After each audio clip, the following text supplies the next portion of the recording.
पुरानी इमारत की खिड़की पर एक छोटी सी बिल्ली रोज सुबह धूप आने से पहले बैठ जाती थी।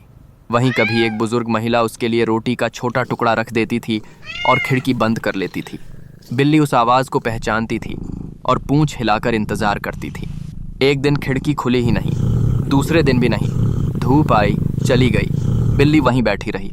शाम को उसने खिड़की के कांच पर हल्का सा पंजा रखा, फिर चुपचाप बैठ गई, जैसे उसकी खामोशी कह रही हो, मैं तो रोज आई और आप लोगों ने अभी तक लाइक और सब्सक्राइब नहीं किया।